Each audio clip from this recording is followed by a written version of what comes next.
And baby, I'm TFC till I die.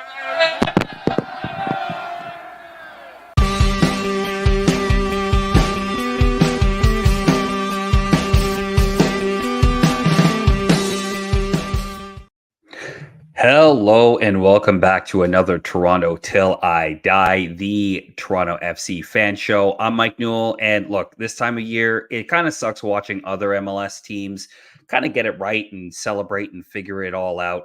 But don't worry, we will have more talk about your Reds in a sort of an overall grab bag at the beginning of the show here. We will discuss the latest DP quote in the media. We'll see how that goes. We'll talk a little bit about a potential new rule change for MLS, a fourth DP. How is that going to be?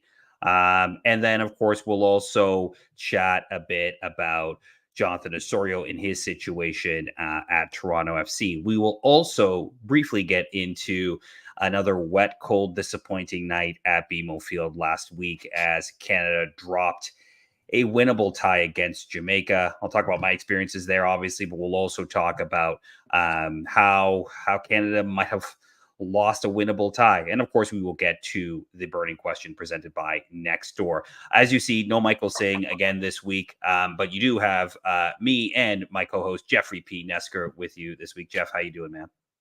I'm good, man. Don't look outside. Because at least in middle downtown Toronto or Bloor West Village or wherever. Oh, no, I'm actually in the Annex. Why was I blanking on that? But at least in the Annex, it's not looking so good outside. So that winter is here. You know, it sounds like a Game of Thrones quote now, but unfortunately, winter is here. Yeah, well, I mean, it was briefly flurrying outside my window this afternoon, but now it's just kind of cold and a little bit rainy. Interesting sort of week in sort of just Canadian soccer between the men's national team, you know, some TFC stuff. You were actually at an event last week, and it was the TFC town hall, which they kind of do for supporters and stuff like that. Just wanted to get your sort of experiences at it, what you sort of got out of the whole thing, and sort of just the overall sort of show they put on for you. Well, I mean, it's interesting that you got Food Corner here because it might as well start with that. What a spread. What a spread, TFC. We're talking turkey with all of the fixins. We're talking a pasta dish. We're talking a kale Caesar salad that was bellissimo. We're talking roast beef sliders. And my favorite part, because I was lucky enough to sit with friend of the show and fellow Waking the Red writer Corey Brady, and basically told his son, you know, as he was watching us just mow down the Brussels sprouts with bacon, and I'm talking giant chunks of bacon, going, Brussels sprouts are gross. And I go, one day, son, you'll understand. Not right now. It's fine right now because they do look gross, but eventually you will discover how freaking amazing Brussels sprouts are. Of course, not by themselves. You gotta, I mean, it's all about the fixins, and we're talking all of the bad stuff, but, yeah, it was interesting. I can't remember if I was at the last one or if I missed one, but they had one at Real Sports. God, it might have been ahead of 2017, or it might have been ahead of 2018. But it was a notable one because I met a lot of my current TFC besties at that event. You know, this one, you know, I didn't want to say anything. I wanted to sort of be there and not, you know, I talk enough, and I wanted to hear what was going on. And it was really interesting. Credit to Bill Manning. He went around the room shaking hands, introducing himself to just about everybody that was in there. You know, with the postmortem, that this has been a tough bunch of years, and, you know, and then they fed us, and we filed into our seats, and we got to watch the shining light of charisma that is John Herdman in real life. I mean, this guy could sell sand to you in the desert. It's unbelievable how ridiculously charismatic he is. And it went a long way to assuage our fears. You know, certainly at the end of the day, no, up there it was Luke Wildman interviewing Jason Hernandez and John Herdman. Bill Manning took the stage, and then he sort of vacated it. and sort of ceded it to those guys. And far be it from, there was a point, Herdman was obviously wearing training gear, and somebody, an industrious, somebody asked about it, or I think he may have even volunteered it. He probably volunteered it because, he made a point to say, well, I'm wearing these clothes because I just came from U19 trainings. Like, can you believe him? Do you really want to worry about believing him? Is the story amazing? So it was nothing that we didn't expect. I don't want to speak if anybody else in the chat would happen to be there and wants to offer any thoughts as to the goings on. I'm happy to hear it, but my biggest takeaway was just the megawatt charisma of our new gaffer, and considering that cultural issues are the priority one right now, I would say I can't think of a better person for the job. So let's just roll with this gaffer and see what he can bring in terms of this cult of personality. Worry about all the other stuff later. Yeah, it's these town halls, I've been to a few, and like they tend to be, I don't want to say dog and pony shows, but kind of like, How they can kind you of roll. say that when the 2013 one is infamous? I wasn't at that Well, the one, ones after but that, right? Like yeah, they yeah, yeah. definitely changed up. 2013 is infamous. If you were in the room, I think it was the last time they kind of allowed people to open forum ask questions. But from a TFC perspective, I think, look, yes, we all know John Herdman's very charismatic. He's very much going to say the right things to get people to buy in. I do find it interesting that in previous town halls, Bill Manning would have taken a little bit more time on Mm-hmm. stage, I would say. Not to say that he always goes around and shakes hands, but I think like on stage, it is noticeable that he would have not gone really on stage, maybe like for a couple minutes, I assume, and then come Mm-hmm. off and allow Jason and John to really take that stage, because it is sort of a symbolic, he's kind of stepping out or away from TFC in terms of those kind of footballing decisions, right? He's going to let the football Mm-hmm. people do the football work, which is encouraging, right? Like, not to say that Bill Manning doesn't have any acumen in football either. Like, he does. Like, as much as Mm-hmm. we sometimes sit here and sort of grill him to certain extent, he does have football acumen, and he has won, 2 MLS Cups, right? So, like, Yep. from that Yep. perspective, we have to, give him his due from that perspective. So, interesting that that was sort of the layout of the town hall, and interesting that that was sort of how they did it and went about it. Normally there's like a player there as well, but obviously with the off season, I Mm-hmm. completely understand why there isn't. And from that perspective, I think that's, I I will say it is a step in a right direction, right? Yeah. Obviously Yeah. time will tell, but I mean that was good, and hey, look, at least they fed you well.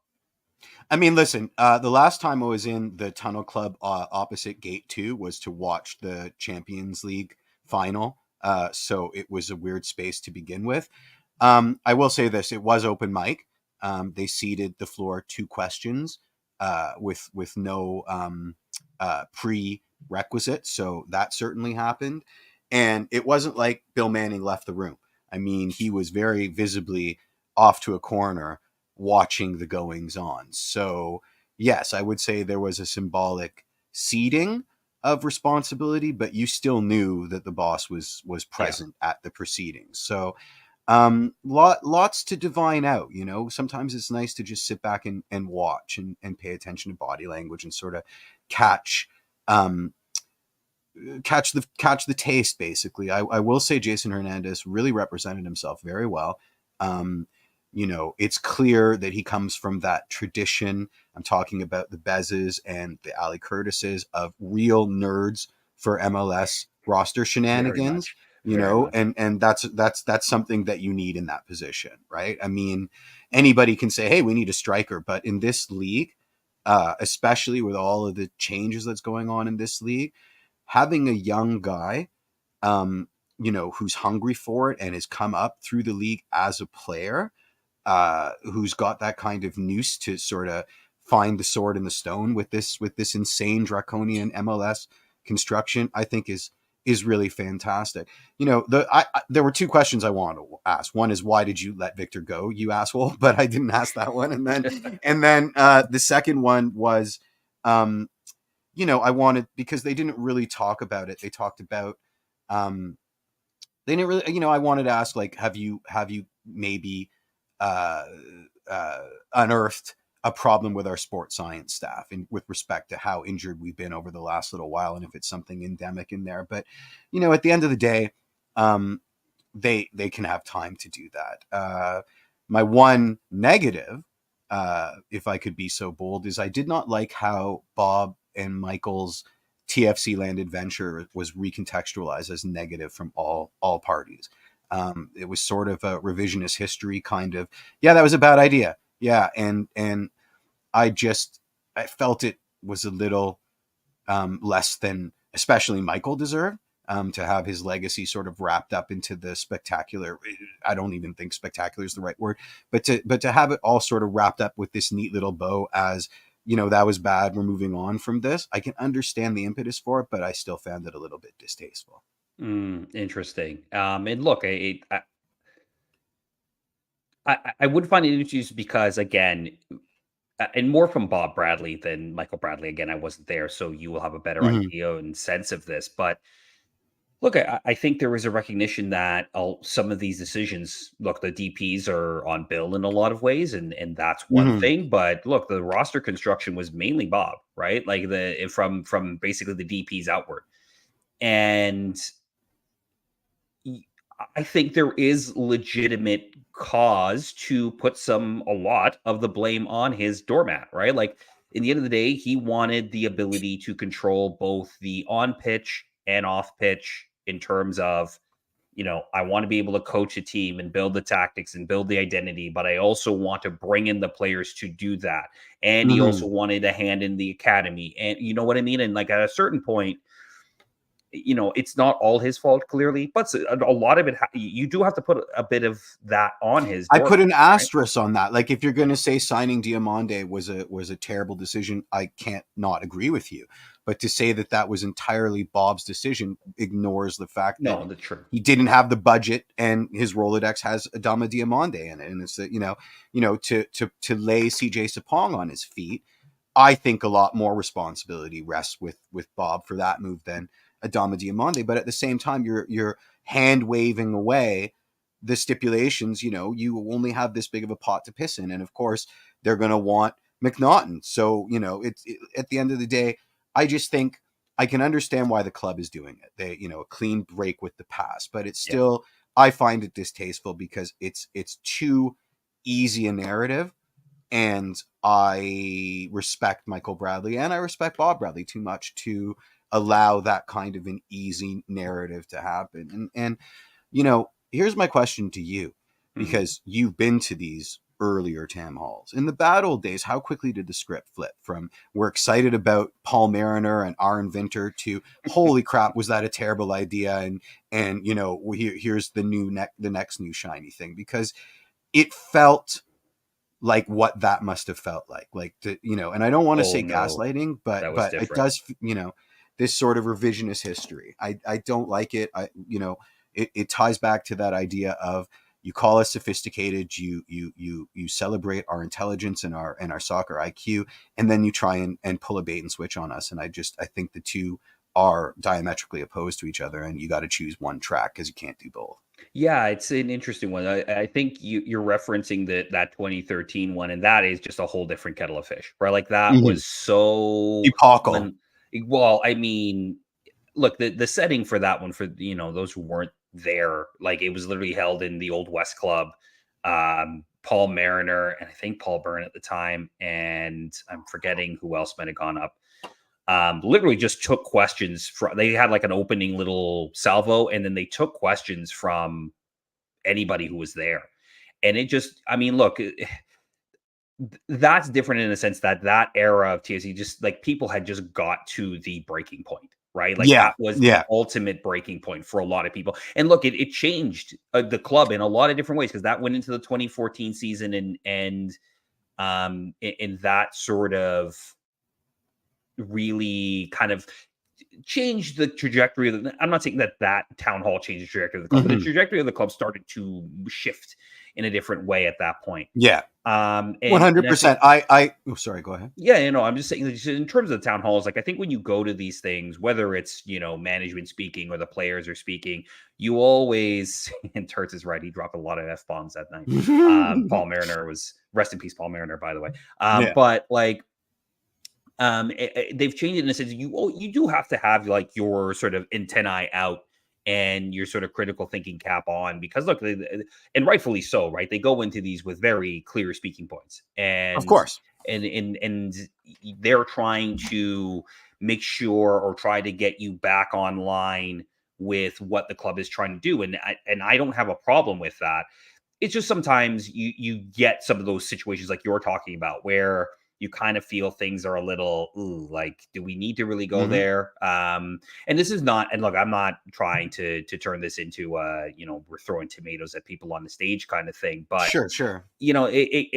it can be that way. Now, obviously, when you're going and you're winning and the town halls are great and everyone's happy and you're winning things, then of course those become less of an issue and you kind of maybe drop that critical thinking a little bit. But look, it's interesting that you've gone to that, and it's interesting that you got to see that because Mm. from that perspective, I think that's I mean, I think it's good to see that. And you mentioned Jason Hernandez.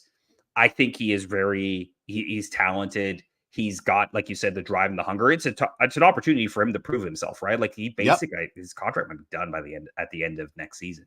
So like Mhm. in a lot of ways, he will have sort of this season to really prove that he's become a sort of a master of the game, right? Like if you talk to him, he really does understand the ins and outs of MLS and how things move and how to maximize sort of every gam tam Thank whatever you, ma'am. dollar Mhm. machination they come up with next, right? And we'll Yep. get into that in a second, but I think he has the opportunity to really turn things around along with Sean Rubio. I know we've mentioned this a couple of times, Mhm. from his ability to now lead the scouting department and have a proper scouting team to go out there. Is it going to be a turnover in one off season? No, right? I don't think you can realistically expect that. But if he's, if you start to see some signs of life next season, I think you can see the club maybe starting to get into the right direction. The question is just how much patience will everybody have? When Honestly, I it's don't all know. run out. Yeah, yeah. I mean, just to step back, I did a podcast, I guess, on a Swedish MLS podcast, and they asked me to sort of contextualize what TFC is all about. And I mentioned 2013 and that town hall in the same way you did. I said, it was fun following this like misfit group of like of plucky underdogs until the very second it wasn't. And 2013, like you said, was that breaking point where people were like, you know what? I think we're a little tired of watching a shitty team now. Maybe like let's use this muscle and get serious about it.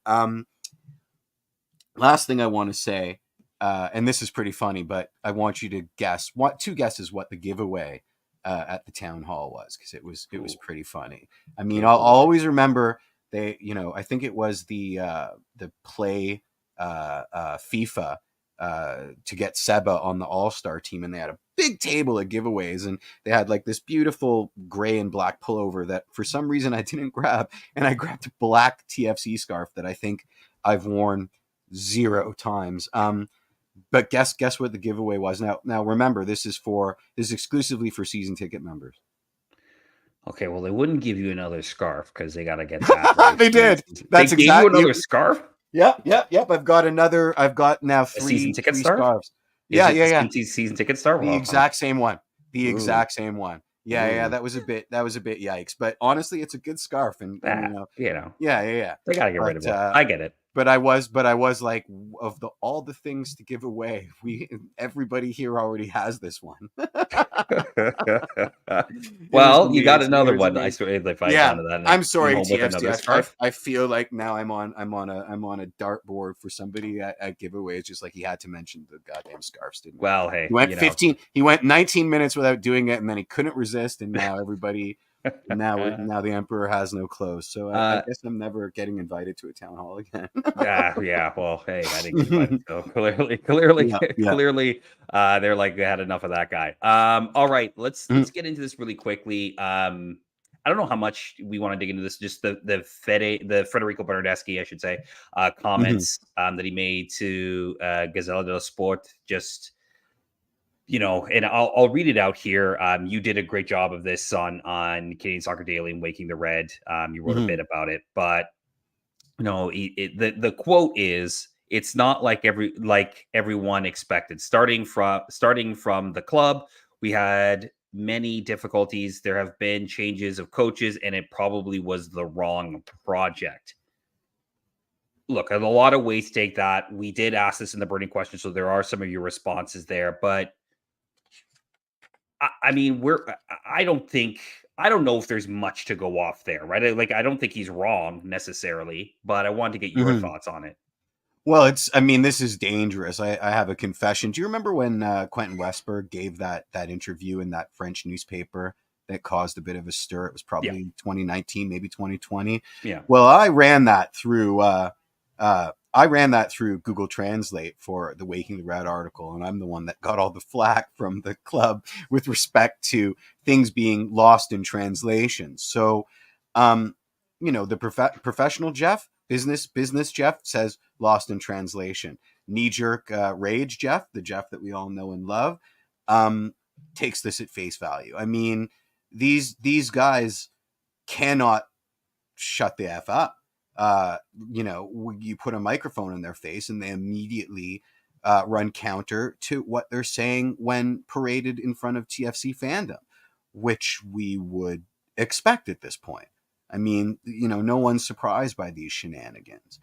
Um, I listen. I think he wants the move.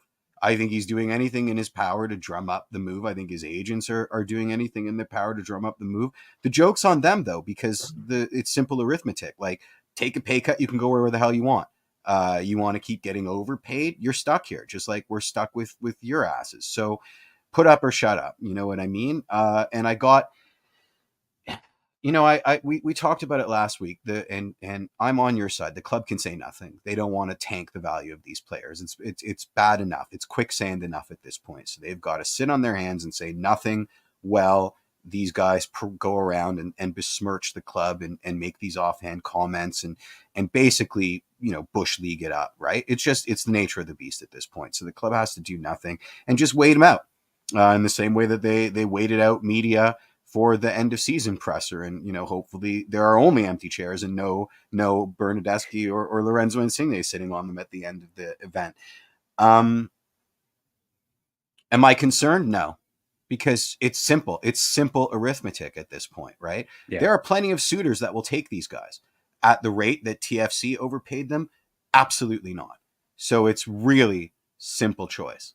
You have to live by that coaching record, and maybe he doesn't get to qualify it in the interview process as guys look at, they're just going to say loss, loss, loss, loss, loss. The proof is in the pudding with these guys. Transfer Market doesn't have a video introduction where they get to explain what went wrong and how Bob Bradley didn't get them this number 9 or whatever. It's their stats, and they have to stand by those. So they, talk all you want, because at this point, if it gets you out the door, I'm happy. I don't care. I just want them gone. So do whatever you like. Yeah, I hear you, and I don't think that's not an unreasonable take at all. I do think, I don't necessarily think he said it like in "I regret this decision." I don't think that's what No, he I meant. agree with you. Yeah. But I also like I do also think, like, yes, of course he would be open to a move from TFC. I think it hasn't gone the Yeah. way it expected, and as we've said on the show, as others have said on other shows as well, like TSC probably promised a lot of things that they haven't delivered on, Who right? And cares? no, but it does Like, matter, Jeff. Like, it does. Like, but, if you go to a job, like if you take a job and they promise mhm. you a bunch of stuff and then they deliver on like a fourth of them, like, yeah, you're gonna be a little But like, but that but to extend your metaphor, that would mean that I'm pissed that they didn't give me my vacation days when my on the job performance was woeful, that I didn't get my contract yeah, benefits, based on job performance that I didn't achieve. Like, it's such insanity. Like, this wasn't the right project for me. You're taking yourself out of the equation. That suggests that you're like this unbelievable talent that, just needs to be given free reign. We've seen that doesn't exist. Like, there's no Well, of course they're going to accountability. believe Like, they're unbelievable talents. They just came off, like, if you put yourself in their shoes, they just came off mm, winning a European championship, and they're oh coming my to MLS, right? God. I'm I not want to saying hear I'm not nothing saying it's more about that right. I'm not saying it's stupid right, Jeff. European championship But like, anymore. think Like, about there are that. a But lot of people on that team. Yeah, yeah. Like, you know, every deal is entered into it with the best intentions. Nobody sits down at a negotiating table and says, we're going to be in last place. It's always the best case scenario. So this insane BS where, they lied to me is just so insane. It's like, you have to have some accountability. I see none. It's so distasteful. These people are paying you lots and lots of money, and anytime somebody shoves a microphone in your face, you're besmirching the organization, and you're taking yourself right out of the equation. It's like you were ships passing in the night. You have no agency over the fact. It's so unbelievably distasteful. My skin crawls just recounting it. And I don't care if it's lost in translation. Like, these kind of quotes where it's about the player and not about the like what club wants to hire these people? They're like, if you're a paid assassin, then assassinate people. If you're a paid assassin that's sitting around complaining while somebody else does the job for you, you're worth nothing. I don't like it. I mean, the sooner that these guys realize they're worth next to nothing, and it's because of them, and it's not because of exterior factors, it's because of them. I think we're in a real world again, because this is starting to be cartoonish nonsense. yeah, and G just writes in, just say, do you think Mm. that those are guys Herman wants to keep around? It's an interesting question. I think if he can turn them around, the dopamine hit he'll get from having them commit will be enough. I'm speaking from my own experience. If you can get these guys to buy in, then you're going to be buying all the lottery tickets. But look at this off season, man. I mean, every day it's another bit of indiscretion. It's another bit of insubordination from these people, and the club can say nothing and do nothing. And do you want, like, could these are not people you want to go to war with. It's as simple as that. Yeah, I will be interested to see. I mean, I do think the plan is to move on from them if they can. The question really just is if they can, right? Like, Mhm. if they're willing to come off. In a lot of ways, it also the players have the power here, right? All the Like, power, all of they it. have all the power, They right? Like, got at the all end the of the hand. day, if they decide that they want to keep getting paid, they're going to get paid and they're going to stay, right? And there's not Mhm. really much the club can do unless they can use a buyout on them, which would be insane, right? You can't use a buyout on a player that high, like that, or the players on that kind of salary. Like, it would Mhm. be tantamount to budget suicide. Yeah, yeah. And G Money's on fire tonight. I mean, listen to this. Like, if they admit that their performance was all on themselves, they won't get any meaningful offers this offseason, so they need to deflect blame. But it's still noise, because at the end of the day, there's statistics on their Wikipedia page that reveal just how crap they were. So they can shoot their mouths as much as they want, but at the end, it's just noise. It's just noise. it is, but in the end of the day, I think that, look, I don't know how you get off them, Mhm. unless it's if you're thinking about Serie A. I mean, if you're thinking about the Italian top flight, they're going to have to take massive pay cuts. Both Or players would have to TFC take is going to have massive. to eat such shit, and I'm Well, yeah, that's a given. That's almost yeah, now a given. It's now the question of, are they willing to take less money to go yeah. basically anywhere else but TFC, Hmm. right? Yeah. And I don't know. I mean, if I were them, like, I would sit on the money. But I mean, that's this me, in the end of the day. That said, yeah, I don't think, like, I get why TFC fans could maybe look at it and say, like, well, why is he crapping on us? Why is he saying this is the wrong project? But in a lot of ways, it kind of was the wrong project, in the sense that they were brought in with one plan, and then another plan got hatched, right? And the Don't care. timing never worked. And I get that, right? I get that TSM fans don't care, and they shouldn't care about that, Yeah, right? don't In the care. end, they You play shouldn't care football, about play football. Play exactly, right. football. And Don't care. and but there is that factor there. Sure. And I don't want to necessarily just be like, well, it's all the players' fault. There is a little bit on the club too, as well, and mainly on the MLSE board, but that's another That's a whole other podcast. Oh God, they promised them a championship and they didn't win. My goodness, they should sue for defamation and libel. I mean, it's ridiculous. That doesn't hold any. That's completely illogical. What, your deal didn't work out? Here's the world's smallest violin playing you a concerto. I'm so over these guys. I was over them 8 months ago. I'm so over these guys. I can't wait. I will be there with bells on when we extricate ourselves from these people. But I will say this. I don't discount having sat in a room with the megawatt charm of John Herdman. I don't discount that he may have the capability to turn these guys around. I don't. If he could turn these guys around, that would be. If he could turn these guys around, I think that would be one of the best coaching moments that we'll ever see in clearly club history, and maybe in MLS history. Realistically, I mean, have you ever seen Beckham's Donovan tirades were pretty epic. But that was different. That was basically like Tim Leiweke saying, like, we got the rights to your contract. You're not going anywhere. Tough, right? That was a little bit different. Yeah. I think if he can turn those two around, or even one of the two, if one goes and the other one turns, doesn't matter which. Build the statue. I'm telling you, like it's unbelievable. But I don't. It would be incredible. I can't discount it. I was there. I felt the heat. I felt the heat of John Herdman's charisma. I did. It's unbelievable. He's so charismatic. I'll get him on the show one day and just so you all can feel his heat through your screens live. Lastly, let's sort of on the MLS beat here. Sure. Let's sort of talk about this impending potential rule change in the roster rules where MLS may be by the middle of next month voting in a fourth DP spot for teams to be able to use for the 2024 season and beyond.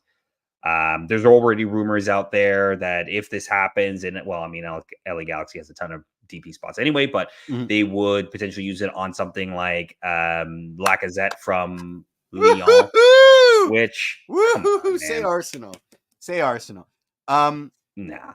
I think, Laka, again, very much not a solo striker kind of guy. I don't know if that extends to MLS because this league's so weird. I don't know if he could be the guy alone in a league like this. Defenders are so willing to get stuck in and go studs out on you that I think that he'd suffer the same fate over here. But I would love to see Lacazette in MLS. That would be great. That'd be absolutely great. So I'm all for it.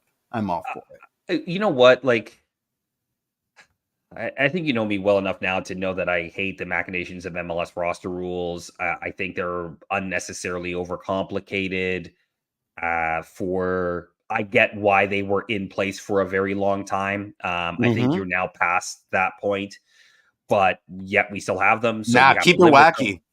Keep it wacky. Team chaos. I mean, to me, it's like if it was up to me, I would get rid of DP spots and open up the roster so that you can spend that money sort of however you want in terms of just balancing out squads. But I get it. You still want star power. You still want teams to shoot big. So we're going to have it. That's fine.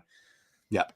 It'll be interesting for TFC if they do get a fourth DP spot. I mean, they still got to figure out what they want to do with the third one. So there's that. But I mean, at that point, you would have to figure that TFC would still be a player in sort of the DP market in terms of going out and getting another. I mean, I think that fourth DP spot is definitely going to be more of a very, very high level TAM type player that teams are generally going to use that spot on. Because I figure what will end up happening is the cap charge on that fourth DP spot is going to be higher than what it would be for the third DP spot. Yeah. And G Money, again, absolutely murdering it today. But I starred all of G Money's comments about the great Oso debacle and why people are still not processing the machinations of why he's a DP and that it will be difficult to just take the tag away.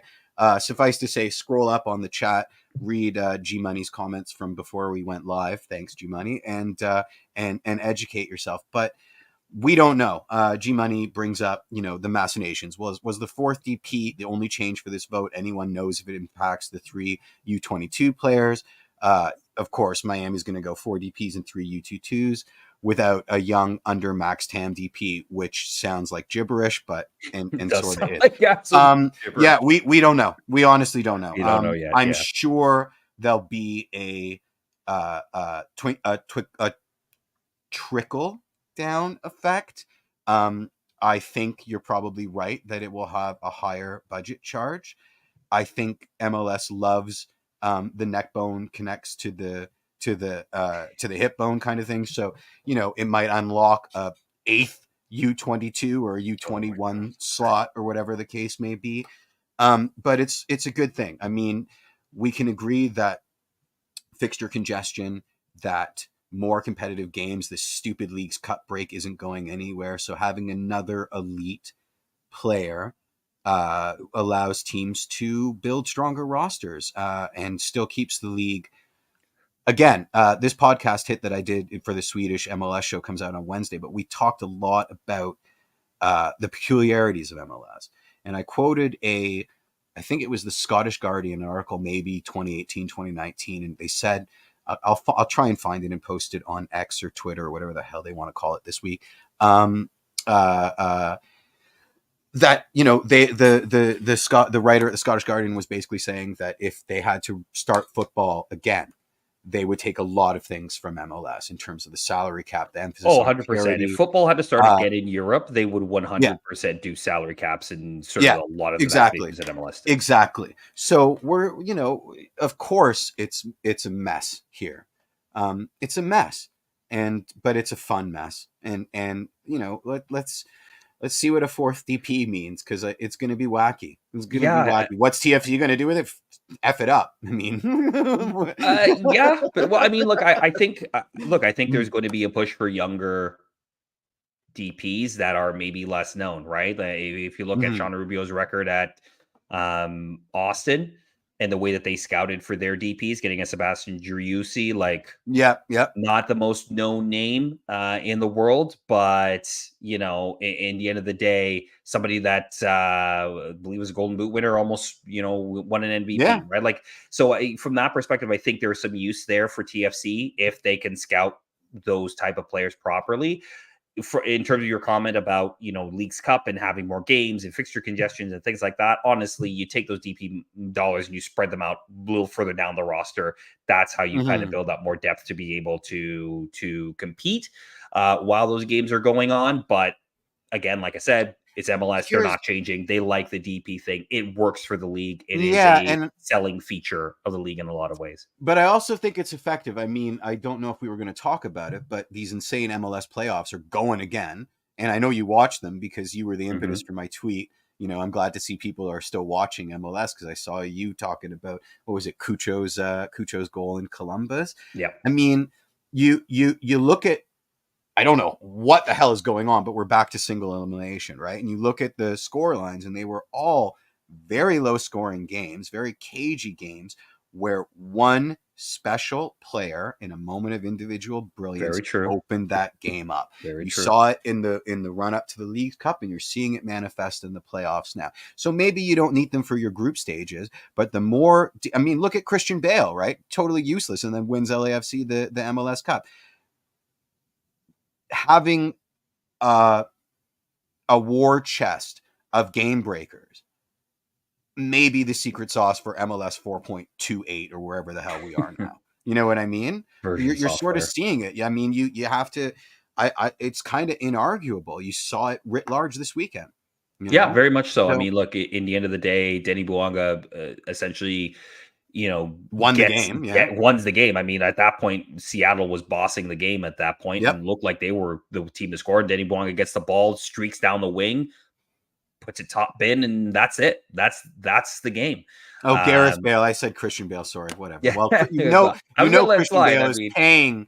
You know that Christian Bale is going to play Gareth Bale in the eventual documentary biography. So I'm happy. Yeah. From that perspective, and then of course Cucho Hernandez, who I think is probably one of the most underrated DP signings. I mean, he's rated in MLS circles, but like really. Well, I mean, Hani Mukhtar. Like, did anybody know he existed before he came to MLS and started doing the business? Right? Like, we could say the same thing for Seba. The more things change, the more they stay the same. right? Yeah, absolutely.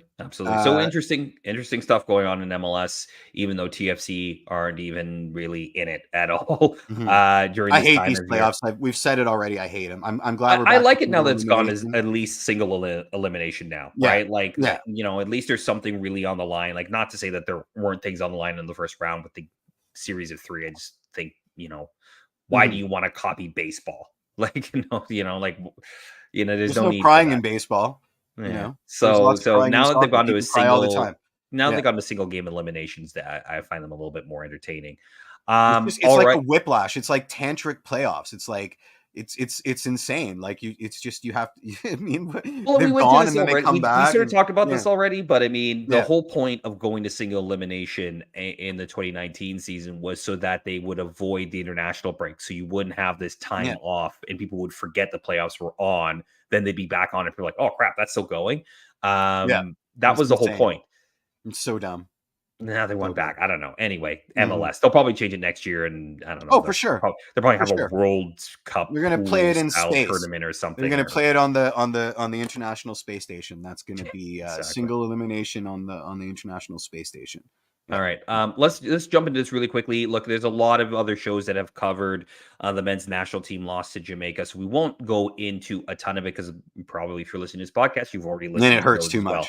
Yeah. and it does hurt too much. But Canada did drop a winnable tie, a two-legged tie against Jamaica to one get into the Nation League final, which they did not do, obviously, and then also miss in sort of an easy route berth to Copa America. They now have to do it the hard way by going to Frisco, Texas in March to beat Trinidad and Tobago. I would say it's probably a winnable one, but I'm not going to actually say that because Trinidad actually No. beat the U.S. 3-1 in the last international window. But I want to talk about it in two ways. One, obviously, Mhm. we talk a little bit about the game. Great first half. Canada started to actually look a little fluid there, played well. Mhm. Probably should have scored at least two other goals on top of the Yep. one they did get. Andre Blake was immense, made some really big saves. Let's not, let's not discount that. But then the second half happens, and ooh, I mean, G Money's just talking about it right now. It's in my mind. I don't want to. I don't want to put the Keepy Borjan uppies. situation as the keepy uppies.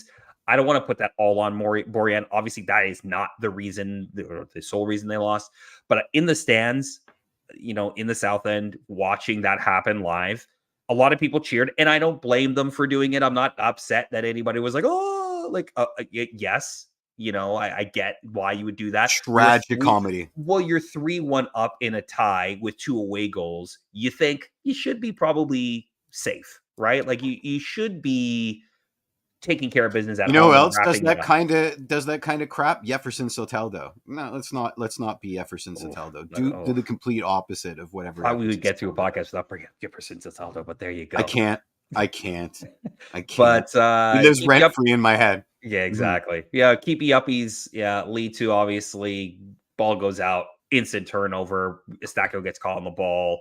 You could argue it might have been a foul. I didn't actually think it was a foul. And then they Mhm. score, and you could feel the shift in the stadium when Shamar Nicholson scored that first goal. Like you could Mhm. feel like, uh-oh.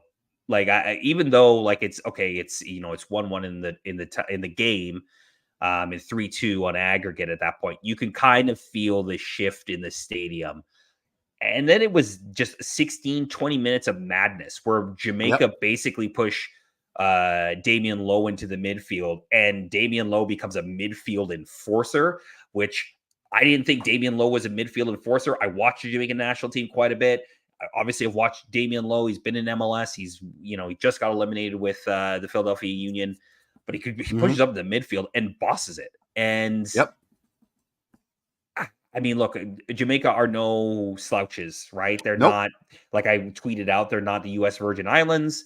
They're a good team. Yes, they were missing Mikel Antonio. Yes, they had a few other key injuries, but you still had Damari Gray, you still had Leon Bailey, and Shamar Nicholson is not a slouch, right? And they just took their game to another level. And Canada just kind of got complacent in the second Mhm. half. I don't know what you Yep. saw, Jeff, but that's kind of what I saw from the stands. And Well, Yeah, I wasn't there. I mean, I watched the first half and then I went to a screening. And when I left, we were 1-up and I thought it was a done deal. And then I got on the train home and I opened up X, Twitter, whatever the hell, Elon's sandbox, and uh, immediately went WTAF, and my mood changed significantly. Oh yeah. So in a way, I kind of mirrored the Canadian experience. This is my takeaway. You look at Jamaica, you have an example right there. A foreign coach who did things with the Icelandic national team. He comes in, he's not beholden to anybody. He doesn't have favors he needs to cash in from the federation. He has no real personal relationships that he has to ante up or navigate with the players and with the federation. This is what Canada needs. As much as I love Mauro Bello, as much or Biello or Bello, as much as I love the idea of Bobby Smirniotis taking the keys to the car, we need an Ancelotti kind of guy. We need someone. No, and it doesn't have to be Carlo Ancelotti. I bring him up just because of the rumor mill refuses to let that one die. But we need somebody that has pedigree, inarguable pedigree, and it doesn't have to be Ancelotti. It can be someone else that can come in and is not beholden to anybody. The Brotherhood took us very, very far, but it's now turned into something that can get problematic very quickly. It's too insular in there. You need to upset the apple cart, and that requires, I don't even care about the tactical news. Just somebody coming in with the ability to make decisions that may not be popular ones, but are necessary ones, Well, before they get a head coach, they got to go get a secretary general. They got to get somebody to actually run the day to day. They don't even have that yet. I mean, I don't see a problem with DeVos taking that up permanently. I think that it's smoke and mirrors. I mean, why do you need? We need. This all revolves around what goes on the pitch. So why are we deflecting it to? No, we need to hire the bus driver first. No, well, the bus driver needs to. Well, that's a problem, right? The way Canada Soccer is setting this up is that they want to get get a guy to then hire that guy that you're talking about, right? And and Canada Soccer is taking their kind of sweet time about it. Now, I get it from a sense that they want to make sure they get the right person, and I'm sure Jason DeVos is getting interviewed for the role as well. They kind of you kind of need this person in fairly soon, like 2026. Although it's it's the end of 2020, it's not that far away. It really isn't that far away. It will be on you sooner than you think. 100%. And everything that I said about the coach being a foreign national, I have the complete opposite opinion about the general secretary. This needs to be somebody that is a former player, Jason DeVos, somebody that's got institutional knowledge of the failings and the successes of the Canadian team, that has relationships with all of those people that we know nothing about, the Canadian Tire marketing people, the Cooper marketing people, all of those relationships. You do not want somebody coming in cold and trying to upset that apple cart, because at the end of the day, it's so tied to the CSB deal anyway. You could put a pile on there and it doesn't matter. We need to address on pitch stuff. And so I have no patience for this, well, first we got to hire the president. No, you don't. You earmark the budget to get this guy and hopefully find somebody that's an inarguable hire, because we are treading water right now, and we're treading water without a safety jacket. We're going to drown. There's too much intercity, and I think this is a natural occurrence when you preach brotherhood and that insular stuff. Is now there's a lot of people with skin in the games, with favors to call in, with relationships that they want to flex with this and that person, and it's just getting tired. You need a reset, because as much as I hate that Jason Hernandez, said, "Hey, Victor, it was great winning MLS Cup with you, and that goal you scored off your crotch was amazing, but you gots to go." As much as I can't stand that, that's the kind of attitude that TFC needs, and that's the kind of attitude that I think the Canadian men's national team needs, right? Yeah. Milan, you're in the way. Maxime is waiting here. Maxime is not getting any younger. He needs more reps. You're in the way now. Thank you for your service. We will call you up to camps. You can do training. It'll be great. You'll be in all the videos. But when the lights shine the brightest, it's Milan's. It's Maxime's job now.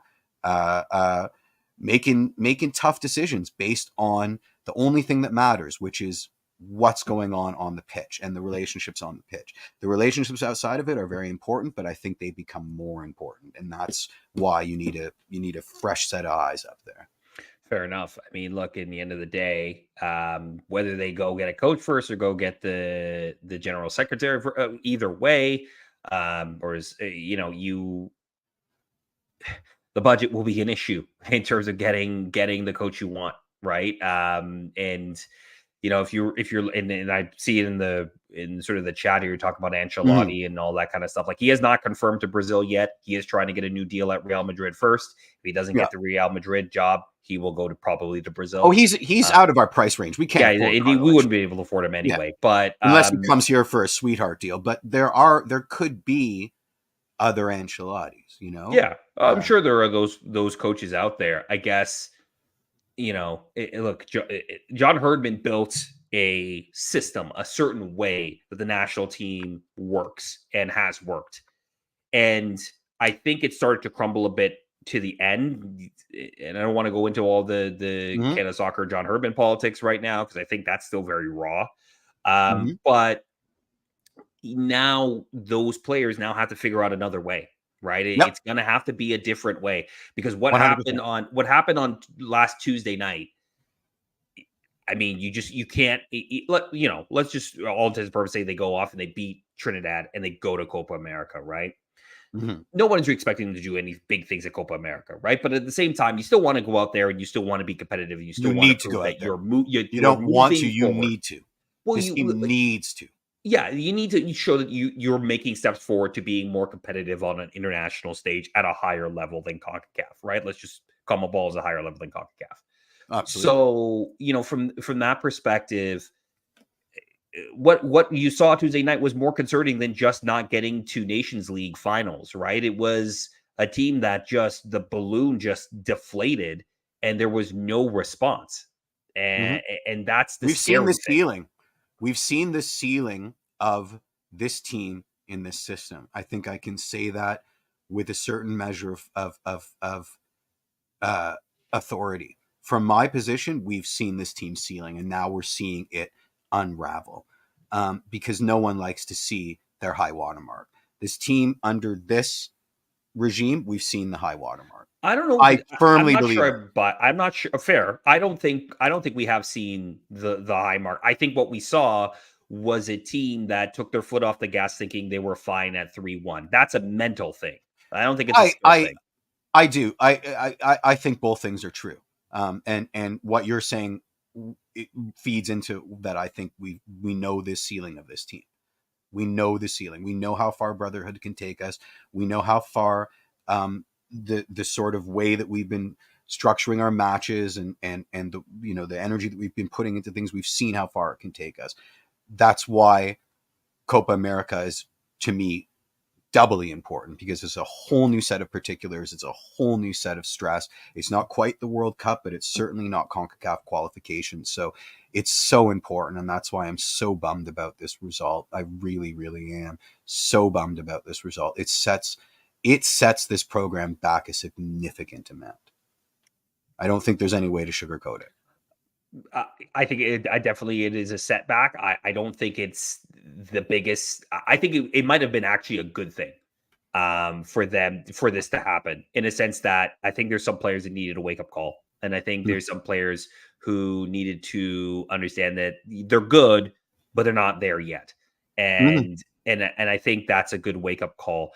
And the other thing I wanted to touch on in this game, just sort of anecdotally, is sort of just the experience of myself going to a Canada game while having Jamaican heritage. I wasn't going to mention it, but I was thinking the same. No, I want to talk about it because it is an interesting one for me. Look, I was in the South End, I was in the Voyageurs, I was supporting Canada 100%. But you did have a Jamaica t-shirt on underneath your Canada sweater. No, I had thermals on because it was cold and wet that game.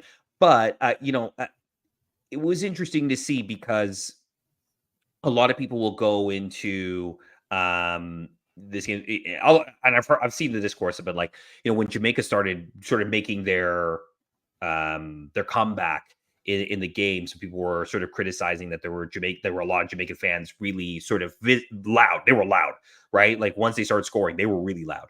And look at this reality. There's a lot of Jamaicans in Toronto, and a lot of Jamaican fans in Toronto. And it was, to me, it's the thing that makes the city great. Yes, I know we always want a stadium full of Canadian supporters that are only supporting Canada, and I understand that. But I thought the atmosphere on Tuesday night was great in a sense that you pretty much had a mostly Canada crowd with Jamaicans in it and Jamaican fans in it that were able to sort of celebrate in a sense, right? Like, I think a lot of Jamaican fans that were there, that if Canada had gone on to win the tie, I think would have been happy too. A lot of them are either first generation Canadians that have Jamaican heritage, or have immigrated to the country in the last, call it 20, 25 years. Okay. Sure. So I think that's a beautiful thing. Did almost have to break up a little bit of a fight because there was some Jamaican fans that did get down into the voice section where I was. Had to have a chat with them and be like, maybe not the smartest idea. But in the end of the day, I think it was a highlight of what kind of makes the country, in the mosaic of what our country is. And 100%. To me, it's one of those things where I'm supporting Canada, but like, am I also proud that Jamaica were able to get to Copa America and are also going to get to test themselves? I think it's a good thing for them. I think, as you mentioned, having a new coach in is good for the program. Now, the question, of course, is, can you keep a lot of these guys who majority of them are English, right? They're born in England. Their parents are Jamaican. They're able to play. The question is, can you keep them engaged and interested past sort of this period? That's the biggest issue that Jamaica football has always had. They've been able to bring all these expats in for these big tournaments, and then sort of they have Not like so a much for plays the Caribbean Cup and CONCACAF and things like that. Can you keep these guys engaged? That's the biggest question. But that was sort of my experience, was like cheering for Canada. Jamaica wins, and although I'm bummed for Canada, I'm actually kind of happy for Jamaica because the federation needs it. They definitely need to be in this tournament. Yeah. I mean, I'm just bummed because I don't have the Jamaican heritage, so I don't care that they won. Fair. But, no, you shouldn't. But yeah, I always rail against this idea that in Toronto, the expectation is it's all going to be Canada fans. That's not Toronto, and I hope in my lifetime it never will be. I love that mosaic. That's one of the things that I'm the proudest about as a Torontonian. It's one of my favorite things. It's G Money's just killing it today, but they say even at TFC games, when an international is playing on the road team, you'll see fans from that country show up to the game. It's wonderful. It's wonderful. And I'm sad that it got to almost handbags, because I think that there should always be a line of demarcation between sports hate and real hate. And I think it's weak people that don't know the distinction. It's easy, banter all you want, but there's another person there, and getting into fisticuffs over a football game, there's better things to do with your time.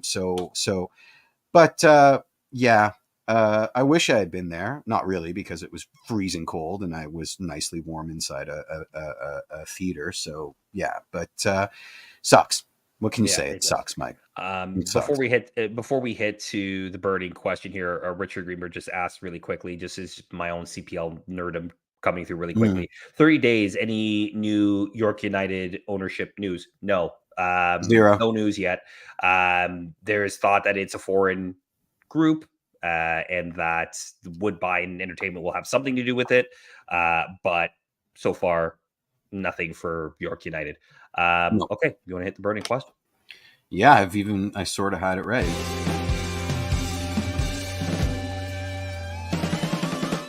The burning question, presented by NextDoor. NextDoor is the official community app of Toronto FC. It's where you can connect to the people, places, and businesses in your neighborhood.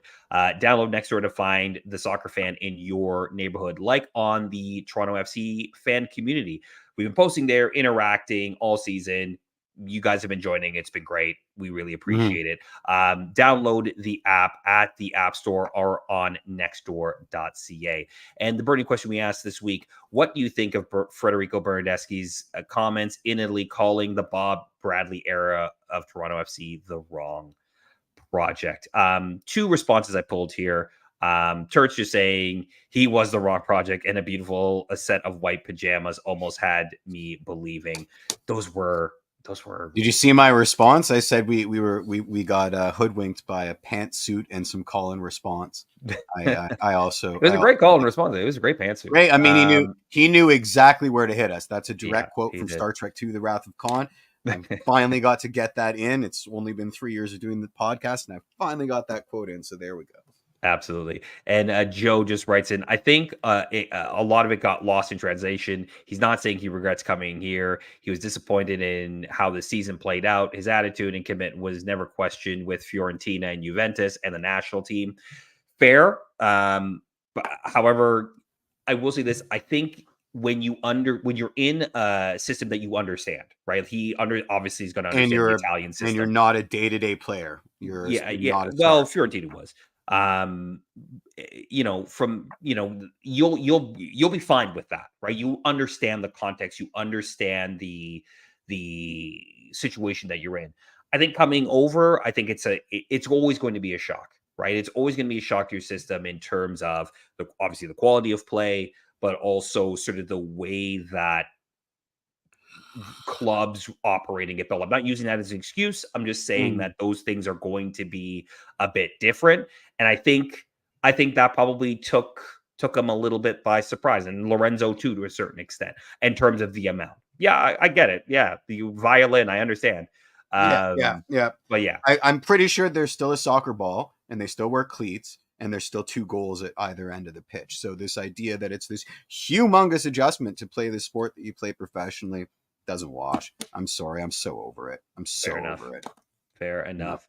All right, let's wrap it up for this week. You guys have been fire in the comments. It's been great listening to that. G-Money wins. G-Money wins this round. Enjoying the content there. But thank you for tuning into another Toronto Till I Die.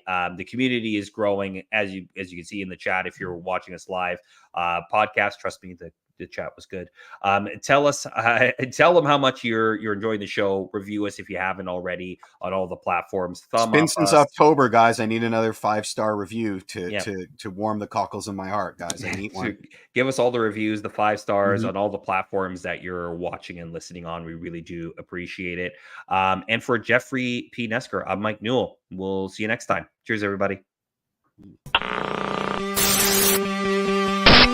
And wait, and baby, I'm TFC till I die.